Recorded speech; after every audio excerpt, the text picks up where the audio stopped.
IEBC nyaka sani koro gidhie gino miluong kanyo ni induction matende ni nyiso gi yo makare kaka ginyalo timo tijgi mano motelo ne yiero mopogore opogore ma gibro bedo ka gitime pacho kae. Tadira jopiny ok osebedo kod geno kuom IEBC ka wang'iyo historia mano mar IEBC pacho kae kata yiero ma moko mosebedo kokalo chien. Sani koro tim manyien mar IEBC nitiere kod ting mane maneno ni gimiyo gitero piny Kenya e yiero makare maler maonge chochni maonge mibadhi moro amora. Erokamano Joyce, weche ariyo motegno monego IEBC monego IEBC ochak godo sani en kaka wan mochieng' jero osewacho ni register wa onego bed ni miyo jopiny kata Jokenya ma nong'ado mbulu confidence ni ei register no onge jok ma nosetho, to ei register no onge jok ma onge ID, to ei register no nigi Jokenya kende gi gik ma kamago. Mano namba achiel. Namba ariyo,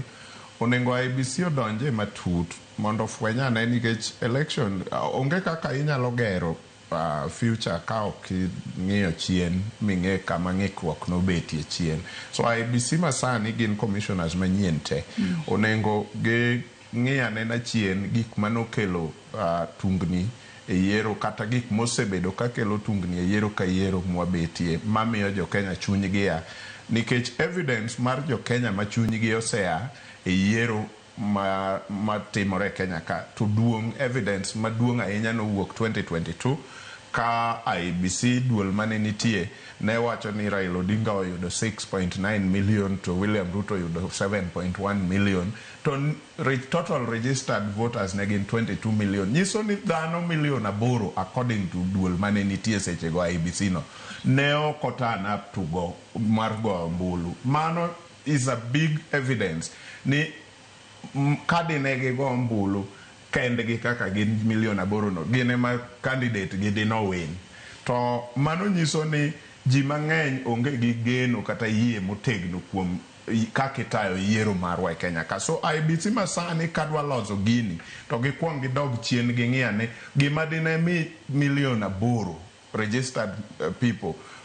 tamre dhigo kura ni dobed ang'o kaeto gichak loso mano ka gibiro ka giduoko geno mar ji milion 8 ka kata half of that number to wabro bedo gi kura ma ji nie gi geno nikech already joma nodhi ogo kura 2022 nyiso ni gin gi geno moro matin, gin gi yie moro matin kata ka ok full, to joka to onge go kabisa omiyo milion 8 noninde ot. Koro ka giduoko half of geno mar joka to gimedo geno bende mar jok manodhi ogo mbulu, wabro bedo go mbulu maber nikech Jokenya bro bedo gi chuny motegno ni duond ni ong'e gima timo kendo ng'ato ka ng'ato bro yudo haki ne kowuok e yiero mar MCA nyaka mar president.